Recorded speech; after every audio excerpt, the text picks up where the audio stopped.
Şiiələrdə mütəvatir yoxdur. Burada bütün bu müzakirələrdən sonra mütləq şəkildə qeyd etməli olduğumuz çox vacib bir məqam var. İmami şiiələrin öz kitablarında imamlara dair gəlmiş xəbərlərin heç biri sözün əsl mənasında mütəvatir deyildir. Və bu bizim iddiamız deyil.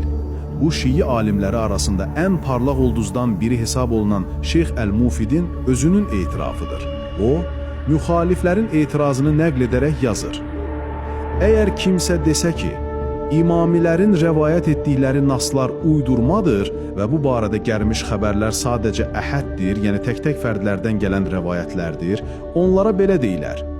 Bəli, imamlara dair nəs xəbərlərinin mütəvatir olmaması imami məzhəbinə heç bir zərər verməz. Çünki onları bizim daha əvvəl şərh etdiyimiz əqli dəlillər onsuz da dəstəkləyir.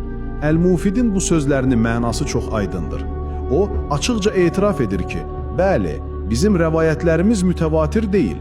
Lakin, onun iddiasına görə buna ehtiyac da yoxdur. Çünki imamlığın vacibliyini güya lütf kimi əqli dəlillər onsuz da ispat edir. Əziz oxucu, biz isə bu kitabımızda həmin o lütf dəlilinin nə qədər tutarsız olduğunu kifayət qədər izah etmişik. Əş-Şərif Əl-Mürtəda da eyni mənanı təsdiqləyir.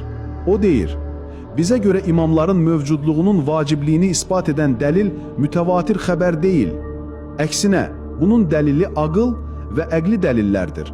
Mütəvatir xəbər bizə yalnız hər bir imamın kimliyini, yəni imamın filan kəs yox, məhz bu şəxs olduğunu müəyyən etmək üçün lazımdır.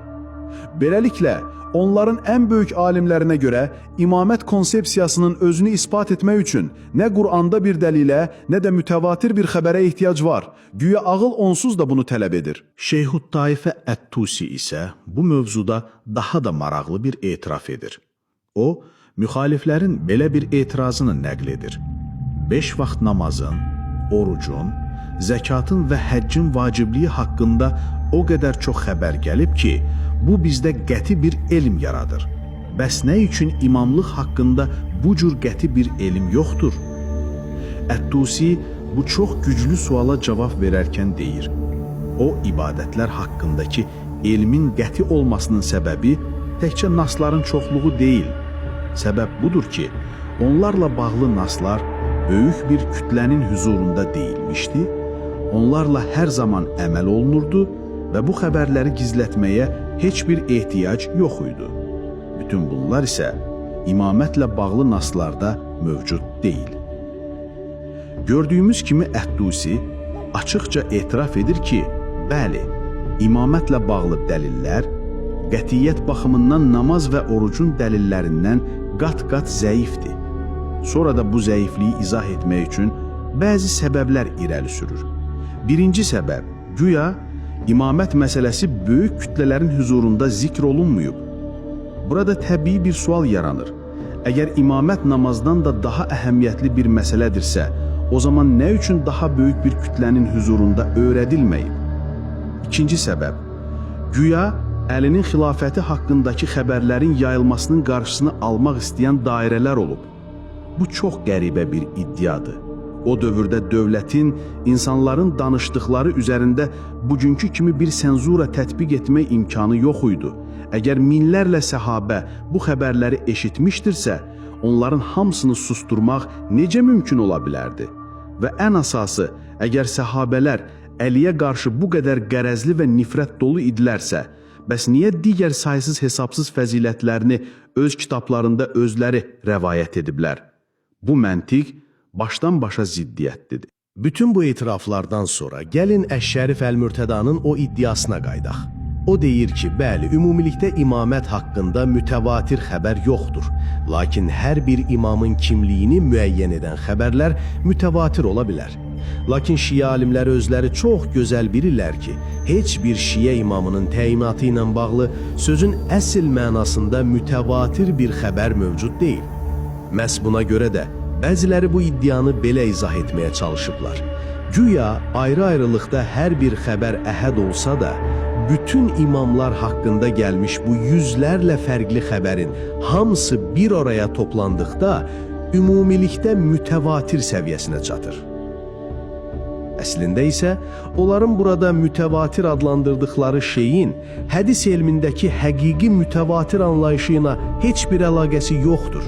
Çünki bu cür mütəvatirlik sadəcə olaraq çox sayda yalançı, zəif və ya təəssübkeş ravinin öz əqidələrinə uyğun olaraq bir-birindən fərqli, çox vaxt bir-birinə zidd olan saysız hesabsız rəvayət uydurması və ya bir-birindən köçürməsi ilə ortaya çıxan bir yalandan başqa bir şey deyil. Bunun ən bariz sübutu isə Əl-Məclisinin o məşhur etirafıdır. O, Quranın təhrifi haqqında danışarkən deyir: "Mənə görə bu mövzuda gəlmiş xəbərlər mənən mütəvatirdir. Bunların hamısını bir kənara atmaq ümumiyyətlə bütün xəbərlərə etibarsızlıq deməkdir. Hətta güman edirəm ki, bu mövzudakı xəbərlər imamət xəbərlərindən heç də geri qalmır. Belə olan halda siz imaməti necə xəbərlə isbat edə bilirsiniz?" Bu inanılmaz bir itirafdır. Əl-Məclisi açıqca deyir ki, imaməti isbat edən hədislərin mütəvatirlik səviyyəsi elə Quranın təhrif olunduğunu iddia edən hədislərin mütəvatirlik səviyyəsi kimidir. Və biz bilirik ki, Quranın təhrif olunmaması İslamın ən təməl əqidələrindəndir. Deməli, onların mütəvatir anlayışı bu qədər zəif və etibarsız bir təmələ söykənir. Bütün bunlar bizə dönə-dönə eyni həqiqəti isbat edir. Şiə məzhəbində heç bir mövzuda həqiqi mənada mütəvatir xəbər yoxdur və bunun səbəbini anlamaq heç də çətin deyil. Bu səbəbi bizə müasir dövrün ən böyük şiə mühəddislərindən olan Əbülqasim Əl-Xoyyi özü izah edir. O, əxbarı məktəbinin mütəvatirlik iddialarına cavab verərkən çox kəskin bir məntiqi arqument irəli sürür. Deyir ki, İmamların əshabı hədisləri qorumaqda bütün səylərini ortaya qoysalar da, onlar təqiyyə zamanında yaşayırdılar və buna görə də hədisləri açıq-aşkar şəkildə nəşr etmək, yaymaq imkanları olmayıb. Belə olan halda, necə ola bilər ki, bu hədislər mütəvatir həddinə çata bilsin, hətta ona yaxın düşə bilsin? Bu, həqiqətən də çox önəmli bir nöqtədir.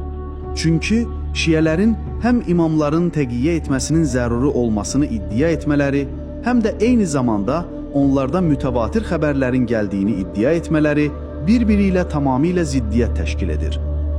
Təqiyyə gizlilik deməkdir.